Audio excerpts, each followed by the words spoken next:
But just know that, I hope you listen. I hope you get some value out of what I have to say. But the most important thing is the other men around your table. As Rob said, I'm a leadership guy. And if you cut me open, I bleed two things. I bleed Jesus and I bleed leadership.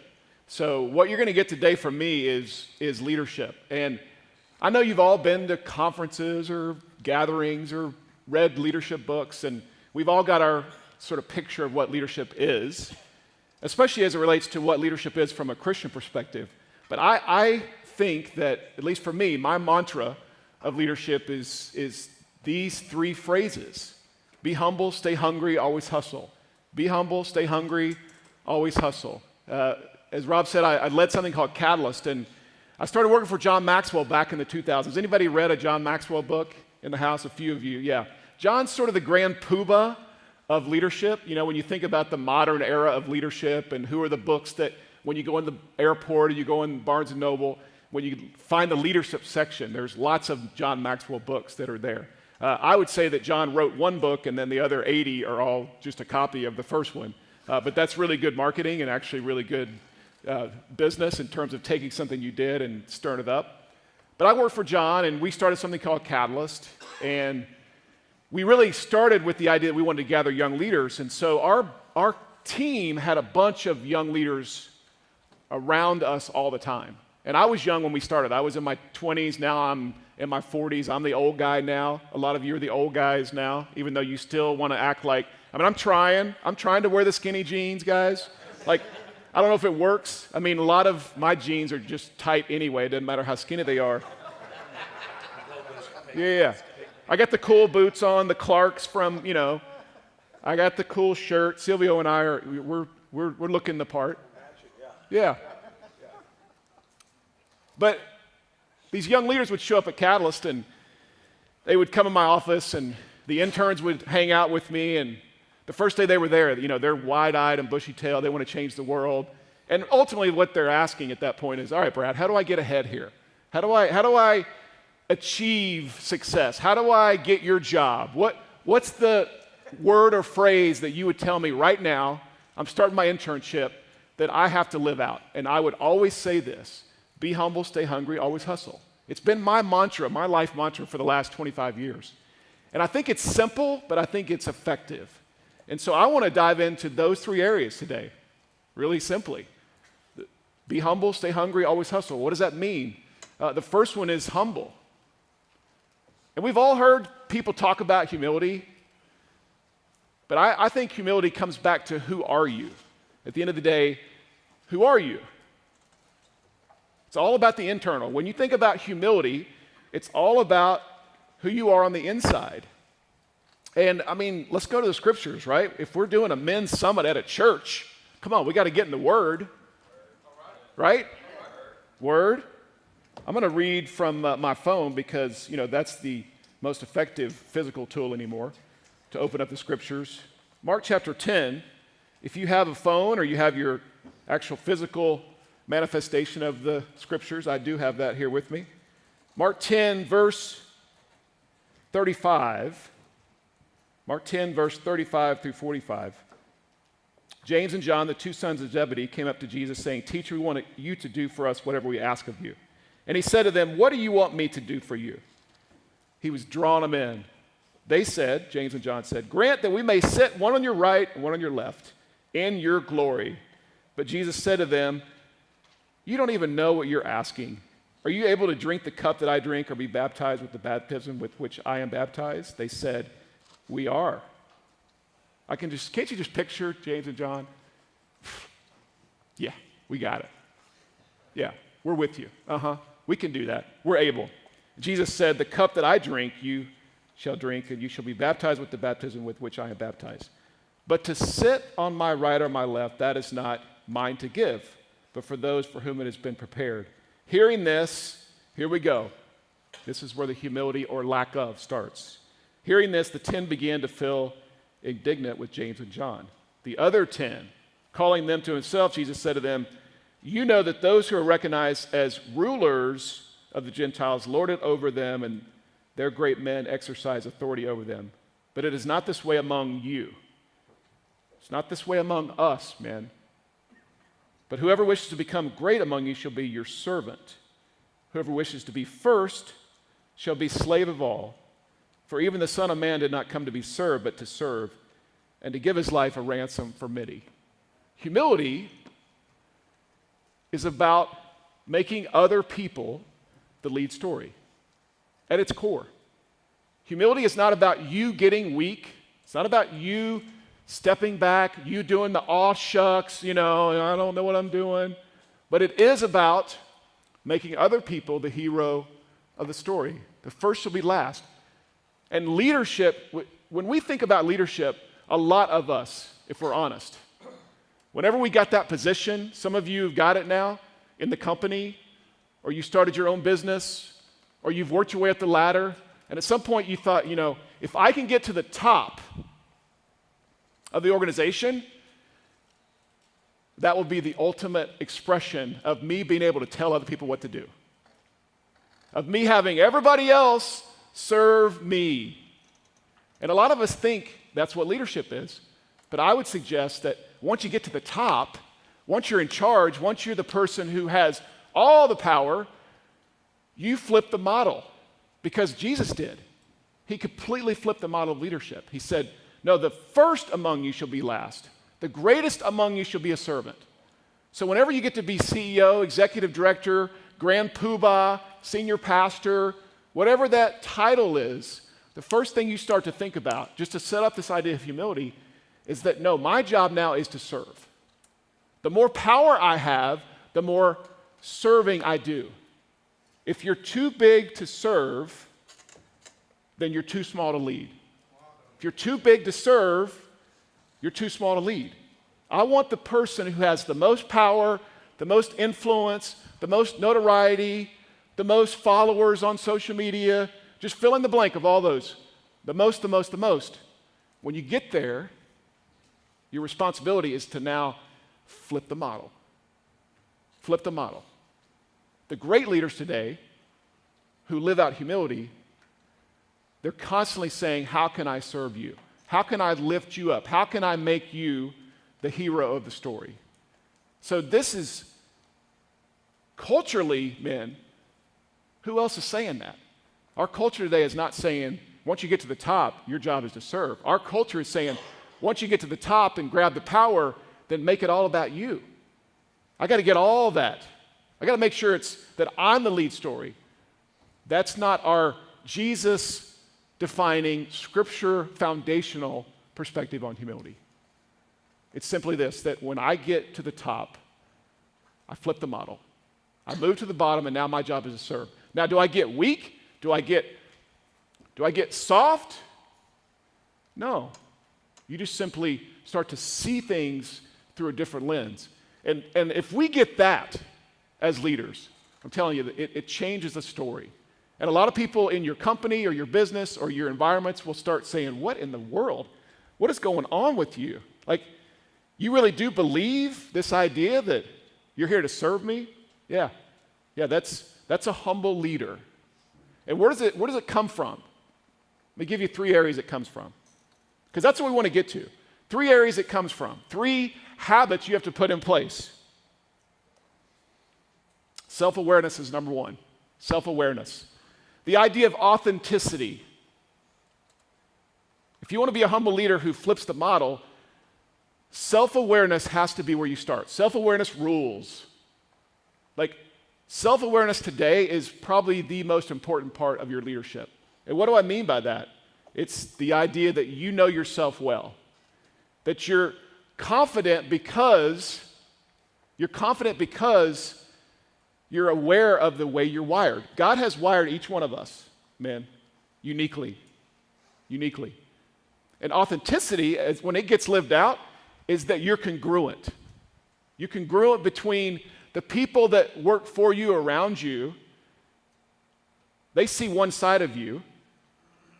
The senior pastor who shows up to every church in America on Sunday and walks in with this persona, this perception, I've got it all together, I'm the greatest leader ever, I just had 7 hours of quiet time before I got here, my sermon is going to crush it.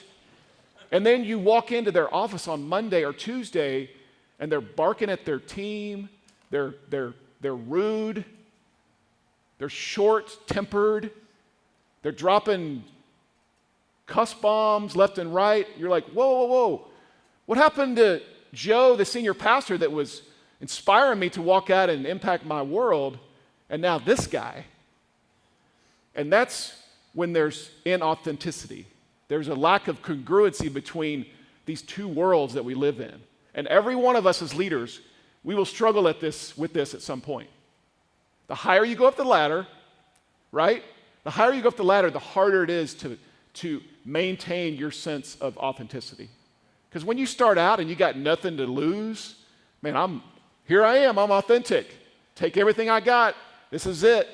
But as soon as you start stewarding things and having power and influence, and people are looking at you, you start to fake it. We can't fake it as leaders anymore, especially today. The old days of leadership, remember the Old Spice commercial? Never let them see you sweat. Remember that commercial? Fake it till you make it. If you got issues, put them behind the curtain. Walk in with the idea that you are the perfect leader. Nowadays, I would suggest if you're going to be a great leader, you walk in and it's not never let them see you sweat. It's check it out. Look at the massive pit stain I got working right now. Can you believe that? Like, I am so nervous today. That's self-awareness. That's self-awareness. Now, again, is it that you just vomit all your issues out to people around you? No. But if you'll lean into authenticity, this idea that the real version of me is showing up everywhere I go, you will have influence with people. A few years ago, I was at a church, and some of you might know the name of the church, but I won't mention it. And there was a guy up preaching, and he wasn't the normal, teaching pastor. And you could tell he was nervous. I mean, he just had that feel of I'm not confident right now. And it was really hot on the stage. The lights were beaming down on him. And as soon as he started preaching, teaching, he was already sweating. And he was wearing one of those classic pastor shirts. They're like silk and they're unbuttoned, and he was trying to actually live out the part. But it was like a chartreuse color, a light blue. When you wear light blue, if you're rocking the pit stains, they're pretty obvious. So 5 minutes in, the poor brother is he's down to about right here. About 20 minutes in, he's down to almost his hips. And I'm like, is anybody else? I was distracted the whole time. Not one time did he ever actually connect the dots with the crowd. If he would have stopped and said, you know what, it's hot up here, and I am sweating like a stuck pig. Can you believe these stains I got working? I'm working hard to try to bring you the gospel today. Everybody would have been, okay, thank you. But the whole time, everybody was trying to deal with the distraction. And that's where a lot of us as leaders, we operate. We don't even realize it, but we're walking around thinking the deodorant we're wearing is working, and everybody around you is looking at you going, bro, your pit stains are out of control. Congruency. The people closest to us, men, they know the real us. Ask your spouse, right? Ask your kids. But so many of us, we think when we get to be leaders, we got to create the perfect caricature of ourselves. And I would suggest, again, today, the great leaders are the ones who walk in and they're always focused on being real compared to trying to be right. They're always thinking about authenticity compared to perfection. They're always saying, you know what? I got some issues. And your team looks at you and goes, yeah, we know. We're real aware of your issues. So our job, again, is to connect the dots. Authenticity creates congruency. Let me give you another one as it relates to humility. Your perspective or your habit of assignment. Assignment is this. It goes back to calling. I think we're going to see a definition of calling. And I want to camp out here for a few minutes because a lot of us as Christian leaders, we think, oh, we got that, Brad. Like, I'm good. The authenticity thing, I need to work on that. But calling, I'm dialed in. Well, let's think about this. And here would be my definition of calling, where my greatest strengths and deepest passions intersect as followers of Jesus, undergirded by God's story for my life. So where your greatest strengths, the way God's wired you, and your deepest passions intersect, that's where you'll find your calling. But the next piece of this is important. You have to think about calling as it relates to identity and assignment. A lot of us in the church, we were told our calling was what? What are some of the things, if you grew up in church or even now, that as Christian leaders, we think, what's calling? Spread the word. What's that? Spread the word, yeah. Yeah. What else? What else would you say is calling? Serve. I was always told that calling was, if I was a pastor or a missionary, that was the ultimate expression of calling, right? That was like the number one. You would be on the A team, the heaven A team. But if I wanted to be a business guy or a teacher or, a lawyer, hello, the lowest level, you're like D team. You don't even get on the field with the heaven team. But all of a sudden there was this idea that, A team players are those who are in full-time ministry, and B team players, or worse, are those who are out there in the marketplace, in the common square. And somewhere in me, growing up in the church, that started to be this story that nowadays I look at it and go, that's just not true. And we've got to wrestle this one down, man. Not just for yourself, but for your kids today and for all the people around you. This is dealing with one of the greatest pain points and felt needs in our culture today, which is, why am I here? What am I here for? If you walk into any environment, doesn't matter if you're 18 or 98, one of the things that every one of us that are human beings today, in the U.S. especially, we're trying to figure out is, what's my purpose? Why do I exist? Why am I here? So this is really important. Identity, who you are. Identity are things that are unchanging. Some of you are spouses, you're fathers, you're a husband, you're a son, you might be a sibling to somebody, you live in a location. Those are identity pieces, they're unchanging. As a follower of Jesus, if you follow Jesus, if you're a Christian, if you're a believer, that's an identity piece.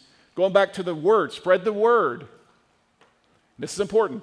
All the things that we think we should do as part of the church, and we should, the Big C church, and the local expression of the church, that actually falls into identity.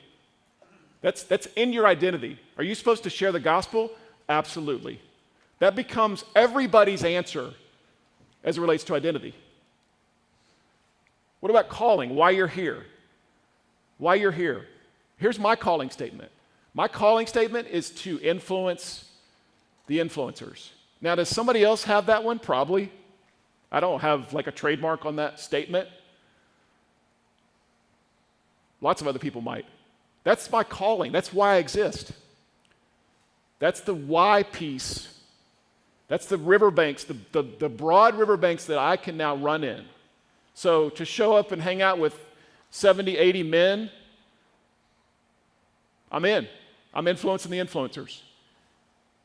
To do conferences and gather 10,000 young leaders, I'm in. I'm influencing the influencers.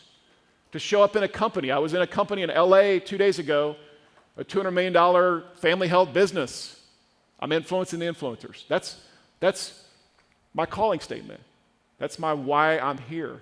But here's where it gets really, really important for each of you. That is not necessarily my what. The assignment is what you do. The assignment is what you do. And we, as men, really get confused on our assignment and even our identity, our assignment and our calling. Think of the average NFL player. And I've got the chance to do some work with some NFL players and Major League Baseball players the last couple of years through a ministry that's amazing called Pro Athletes Outreach. And we're gathering some of the Christian leaders in the NFL, and they bring their friends.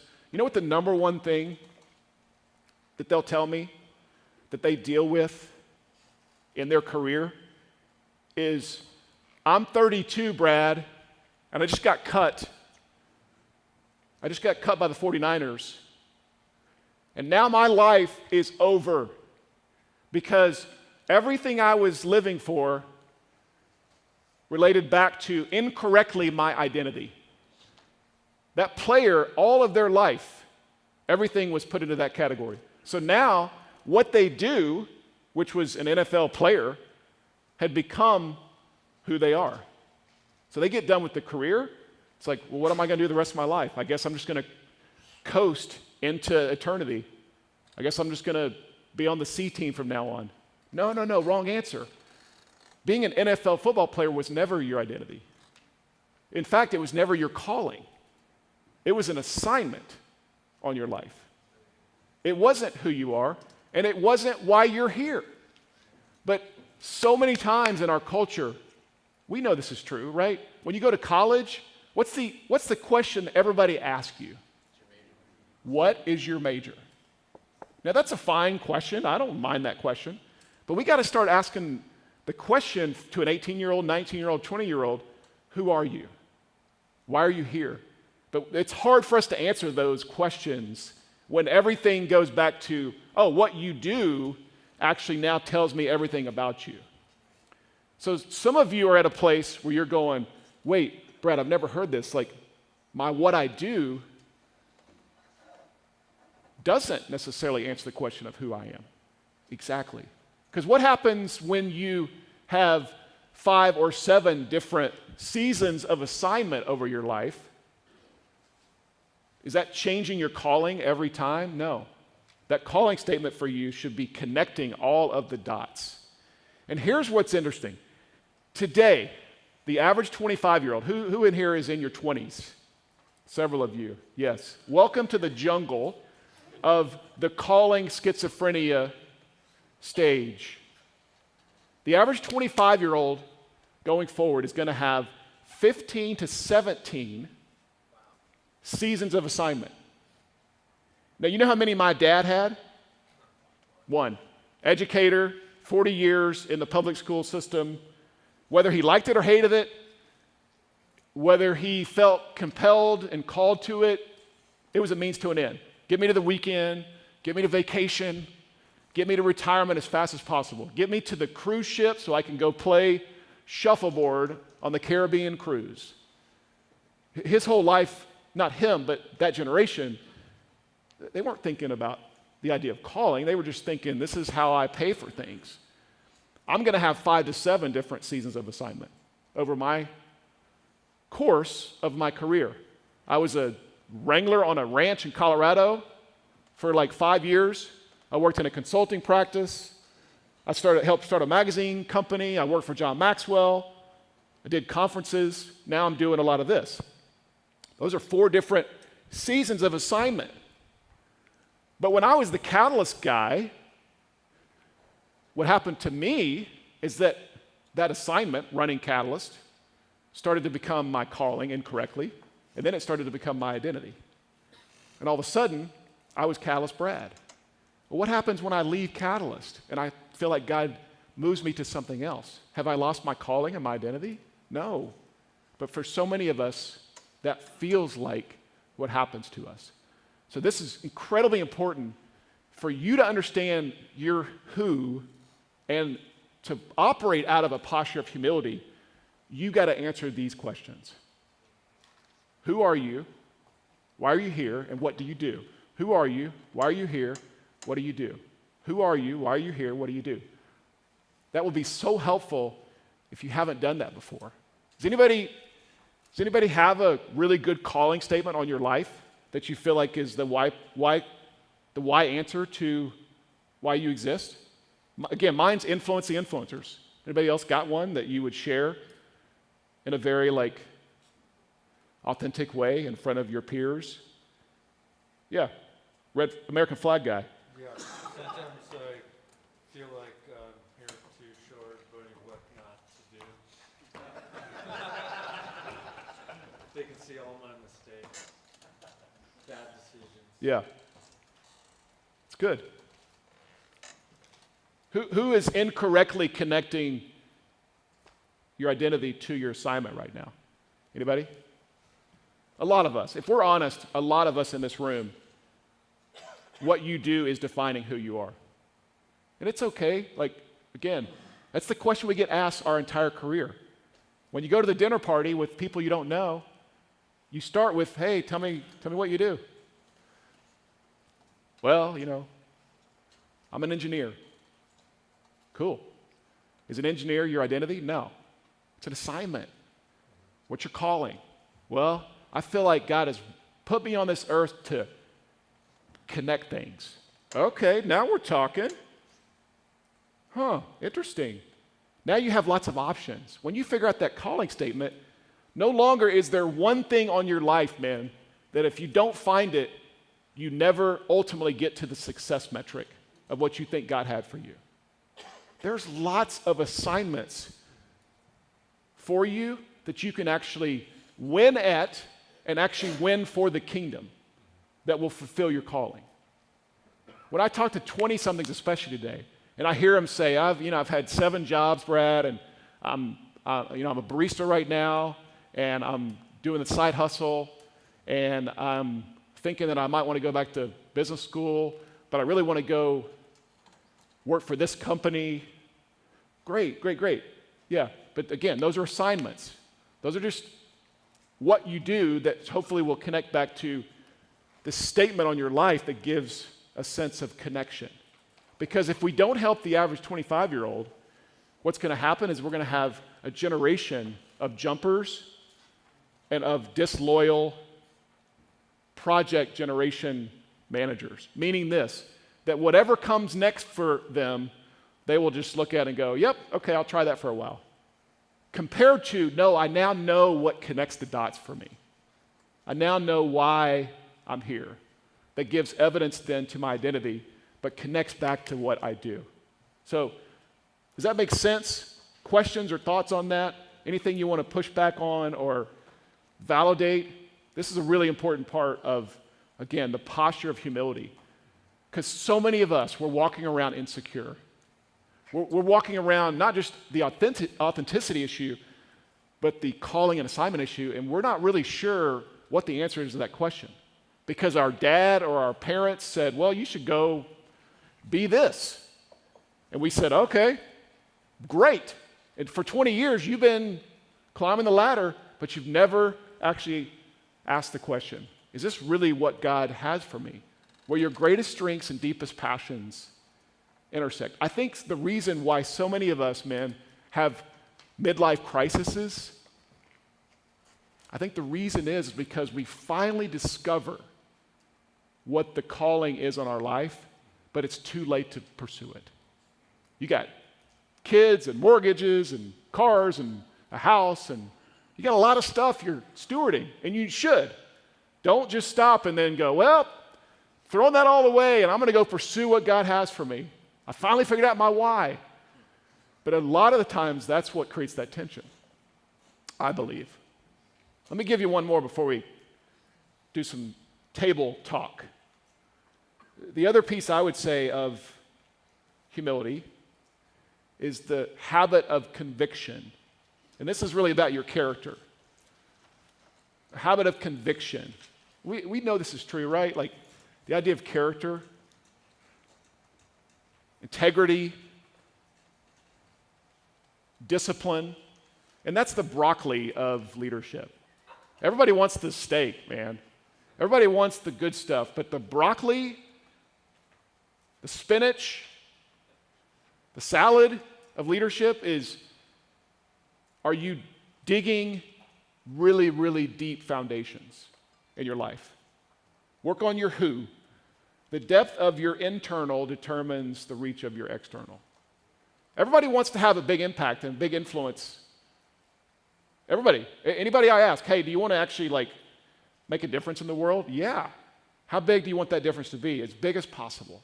Man, I want to change the world. I want to move people. I want to inspire people.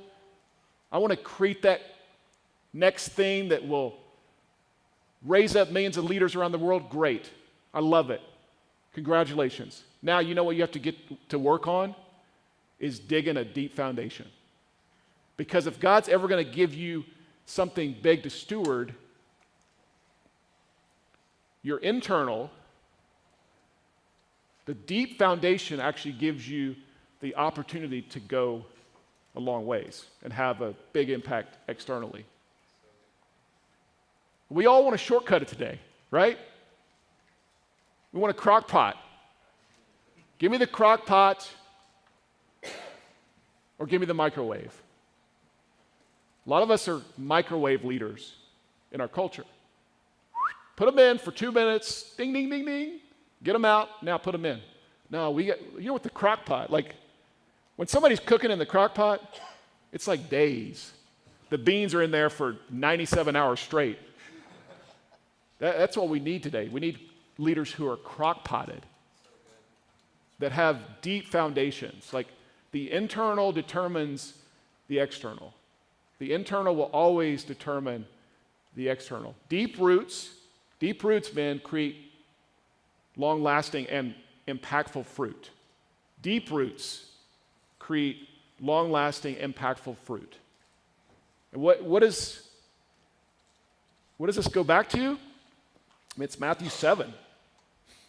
To bring Scripture back into play, you've heard this Scripture so many times. Matthew 7. Finding it on my phone.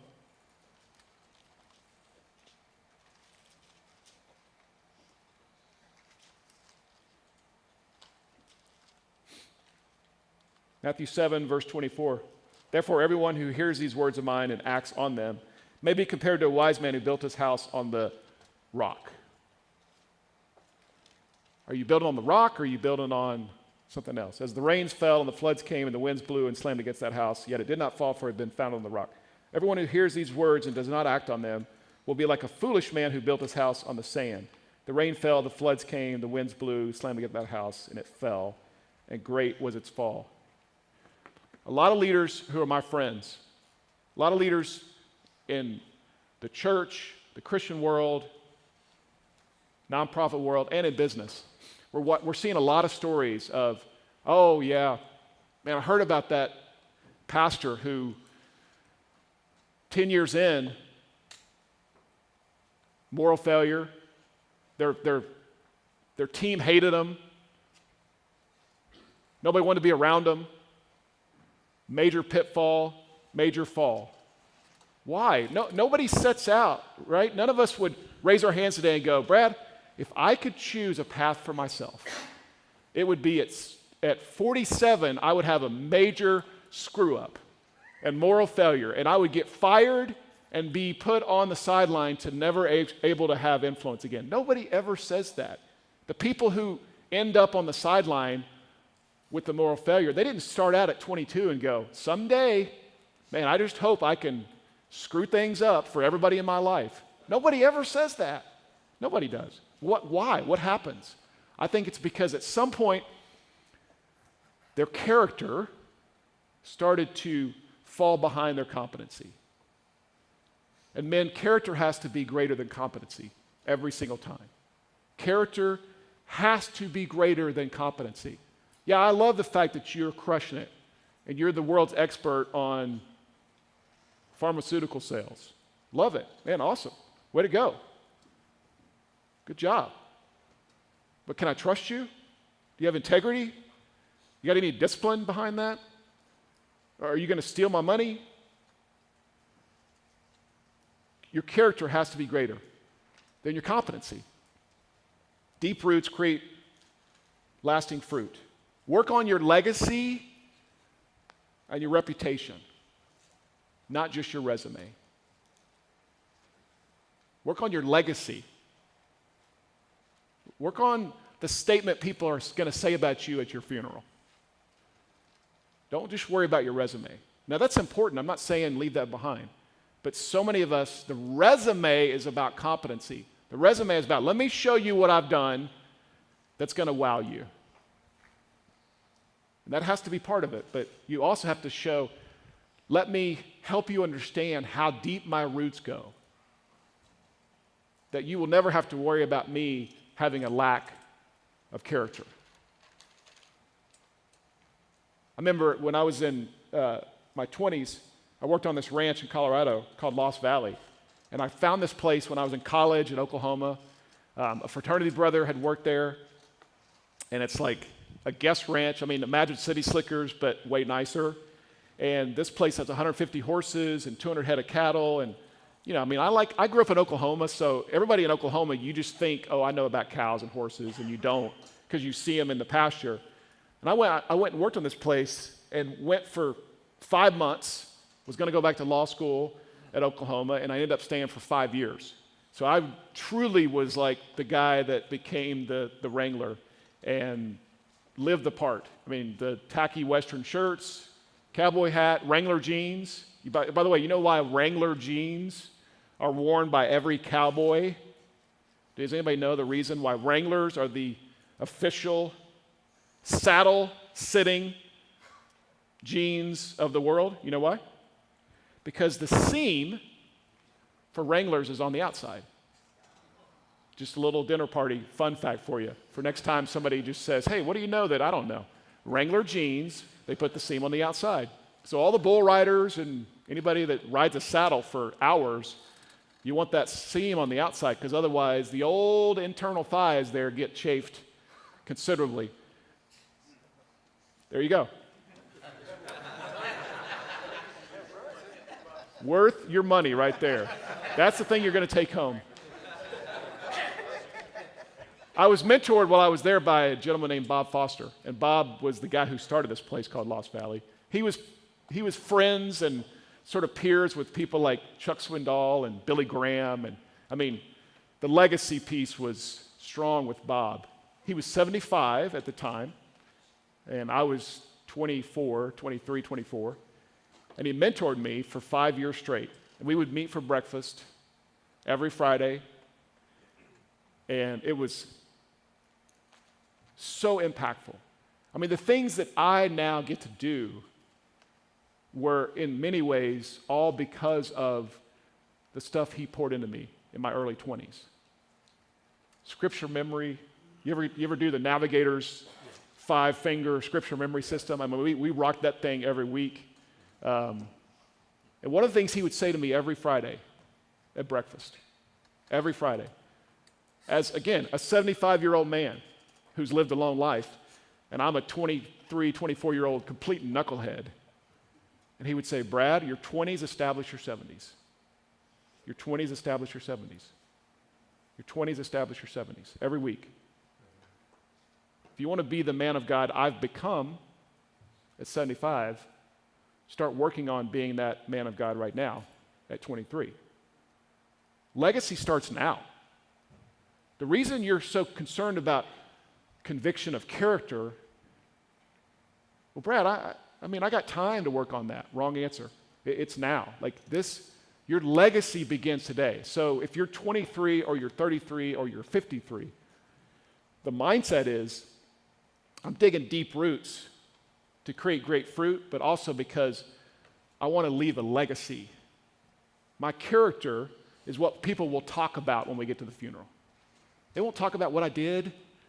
They'll talk about the person I was on the inside. Humility. The big idea of humility, you're a servant first. You're willing to flip the model. You're authentic. There's congruency in your life, right? You understand calling. The why you're here becomes really clear. And you have a habit of conviction of character. Your deepness is now going to drive the impact you have. If we start there, we start to wrestle those things down to the ground, then I think we'll be great leaders. So we're going to keep going the next session on stay hungry, and then we'll finish up with always hustle. But that's where I want to start the day, is the internal parts of who you are. Silvio, come on back up, buddy.